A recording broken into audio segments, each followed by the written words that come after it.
This episode is brought to you by LifeLock. Not everyone is careful with your personal information, which might explain why there's a victim of identity theft every 5 seconds in the US. Fortunately, there's LifeLock. LifeLock monitors hundreds of millions of data points a second for threats to your identity. If your identity is stolen, a US-based restoration specialist will fix it, guaranteed, or your money back. Save up to 40% your first year by visiting lifelock.com/podcast. Terms apply. Listen, all you New Yorkers.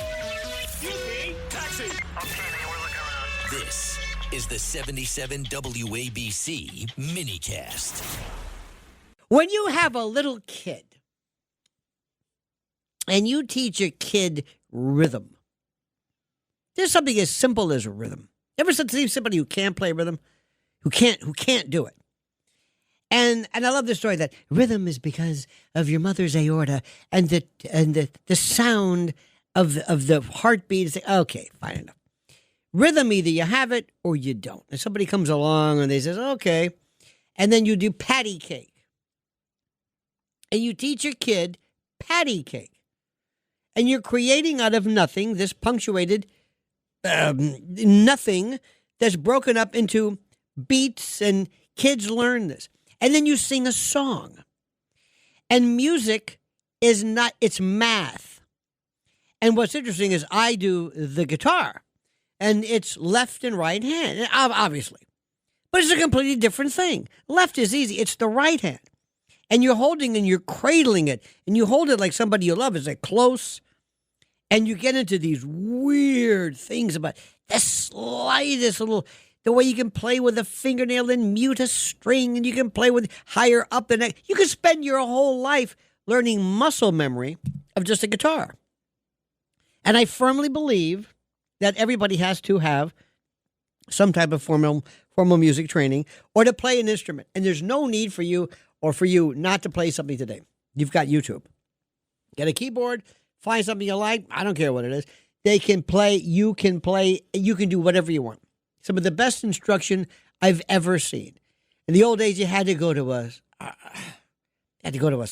music shop and learn. No, you have it all there. And then when we were, I don't know about you, but in our generation, music became political. So I remember when I was a kid, when we had the 60s, which is really being later on, not, people think 60s, New Christy Minstrels, Four Freshmen, Tony Bennett, Beatles came later, but that really wasn't that political. It was really the 70s you're talking about. Woodstock was 69. Summer of Love was 67, I think, right? 67. Manson was the end of that in 69. That's when it was. People say the 60s. It wasn't the 60s. It was the 70s. And then it was what differentiated us. And then music became powerful. Really, really powerful. And it wasn't just something. It defined who you were as a young person, as a long hair, as a what have you. I loved it. And in every generation from then on, there was something, and no matter what people say about hip-hop or good, bad, or indifferent, it changed the world. And I can respect the music by virtue of what it does in terms of society and the like. Love it. It's the most powerful thing that people do. And everybody in every culture will come up with its own instrument, its own style, its own song, it's who we are. Human beings are musical. We are rhythmic. This is what we do. And then sometimes that music goes a little further. Then we love these people. And then how about when people break through? Andrea Bocelli, in the world of opera, really, he's good, but he's not. He actually went from, dare I say, from popular to opera, whereas Zucchero and these other people who inspired him. He came along, and that Conte Partirò with Sarah Brightman turned people on like nobody's business. That was that. Later on, remember Zamfir, King of the Pan Flute, one of my favorites. That was always, that guy always, they sold these K-Tel But when Garth Brooks came along and introduced people to country music, country music aficionados would say, oh, that's not country music. But he sold out. Remember Central Park? People went crazy. And then when Kenny G told people this is jazz, the jazz people said, oh, that's ridiculous. No, it introduced people. It brought you in. Pavarotti is another story. And anytime you have people who break, who transcend the usual, that says, this is what my music is. This is, you know what, I like that. And then it opens up doors for you. And then to me, right now, the greatest thing that has ever happened in my lifetime, well, aside from being married, is Spotify. Spotify is the greatest thing. Oh, my God. Oh, my God. Have you ever reintroduced yourself to somebody? I've been getting into the Cowboy Junkies again, and they're fantastic. Have you heard Tuck and Patty? Nick Drake. Nick Drake died. I didn't know about him then. Nick Drake, there isn't a day that goes by. Nick Drake is the greatest. It's like, oh my God. The most, music. I told you my friend Bobby Weinstein wrote, along with Teddy Randazzo, Going Out of My Head. I said that should be a national anthem. Everybody knows that song. Everybody. This guy was part of the Brill Building, he's a part of history.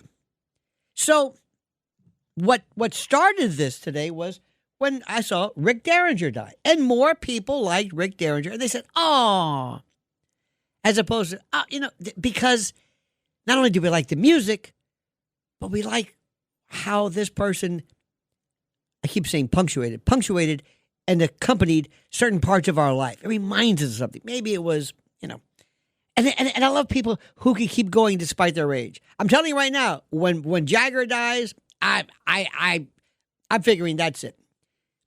That's the day the music died. Buddy Holly and others. 1978 to me was when Terry Kath died. It just destroyed me. So anyway, let's go back to the fun, back to the music, back to the frolic, back to the conversational, disquisitional concatenation of your brilliance. 800-848-9222, and there is no lines available. That's right, all 6 are jammed. Let's go to Pamela in a place called New Jersey. You're on the Lionel Show. Hi. On that theme, I was a preteen in the late 60s, early 70s, but I was influenced by my 9-year-older brother and my 4-year-older sister, and I fell in love with that era of music. And once you bond to a music era, you're kind of there. Yes. Although I like eclectic music. So anyway, as concerts got bigger over time and a lot of the old bands disappeared, or their concerts became, like sardine-packed venues, right. It became disappointing. And I always hated it. I was kind of stuck, like I'll have people today saying, oh, did you go to Woodstock? I said, no, I don't think I would have been allowed in Woodstock. I was too young. Mm-hmm. But anyway, How old are you? How old are you, may I ask? I'm at the later end of the baby boomers, the younger side What does of the that baby mean? boomers. Give me an age. Give me a number. How old are you? 60s. Ah, you're a kid. So, you're a kid. I got 7 years on you, honey. Oh, really? Oh, okay. Well, yeah, I'm stuck in that thing, though, where I'm not old enough to have experienced. I mean, some of the things in the 60s you don't want to experience, but I'm too young for that.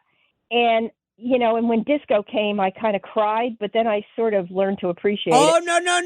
Wait a minute. Disco gets a bad rap.